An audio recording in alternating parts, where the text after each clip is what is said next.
Okay. My name is Matt Stevens. I'm the Deputy Chief of Police for the Columbia, Missouri Police Department. Brought you guys here today to give some information on an incident that occurred this morning in the city of Columbia that involved two of our officers and a citizen. At about 10:09 a.m. on December 25th, the Columbia Police Department responded to a call in the 1400 block of Cinnamon Hill involving an adult male suspect with a knife. At about 10:48 a.m., the suspect was located in the 3200 block of East Stadium Boulevard. During the police investigation, the suspect attempted to assault one of the responding officers with a knife. At this time, a taser was deployed by one of the officers. However, the suspect continued the assault and attacked the officer with a knife, at which point two officers discharged their firearms at the suspect. Officers then provided emergency medical care to the suspect, who was later taken to a local hospital with injuries. Both officers that were involved in this incident were unharmed. The Columbia Police Department received assistance at the scene from the Missouri State Highway Patrol, the Boone County Sheriff's Office, and Emergency Medical Services. The Columbia Police Department requested the Missouri State Highway Patrol's Division of Drug and Crime Control, which is otherwise known as DDCC, respond to investigate the officer-involved shooting. DDCC personnel arrived a short time later and took control of the scene. The Columbia Police Department Internal Affairs Unit also will be reviewing the incident to ensure that compliance with the internal policies were followed. While the Columbia Police Department will not discuss specific personnel actions or disclose investigative details, it's standard practice for the police department to place officers that were directly involved in incidents such as this on administrative leave. The suspect's identity at this time is not being released. The investigation that's ongoing is under the direction of the Missouri State Highway Patrol, and information that's going to be released later on will be at their discretion. So because this is a very preliminary statement and it's being investigated by DDCC, I'm extremely limited in the information that I can share because it's not our investigation. So I just need to make sure that everybody is aware of that. In the interest of transparency, we'll release everything we can, but we're extremely limited in what we can and what we can't release because it's not our investigation at this point. So with that in mind, I'll help answer the questions that I can, but again, I will be extremely limited in the information that I can provide, just so we all know up front. Did the shooting happen inside or outside the gas station? It was inside.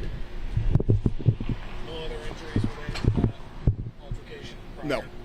As far as we're aware at this point, it was just injuries to the suspect. Do you have a condition on the suspect at this time? I don't. He was transported by emergency medical services to the hospital here in town.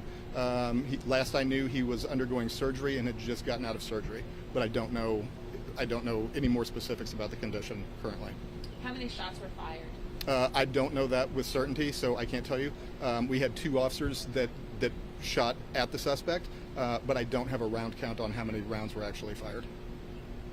And then how many people were in the gas station? I don't know that for sure. I know there had been someone in there just prior to officers going in, but I don't know at the time of the shooting how many people were inside the station. Do you have this on surveillance tape and body cam footage as well? Both, yes. And both of those were handed to DDCC for part of their investigation. So we have that also for internal affairs investigation, but in terms of the investigation that DDCC runs, they also have that, both of those. The two officers are on leave, correct? That's correct, yes. You're not releasing their names at this time? No, sir. So what kind of happens now? What are the next steps in the process? Next steps for us, we make sure that we have all of the information that we need. Anything that's pertinent to that case that DDCC needs that we might have, so all of the body cam, all of the reports that we're going to generate from officers that were on scene, anything, whether it's dash camera, the surveillance, all of the investigative stuff that we're gathering up or that we should gather up, we make sure that DDCC has all of that. So if it's something that they're getting and it's something that we're getting, we're just making sure that everybody has all of the information that they need.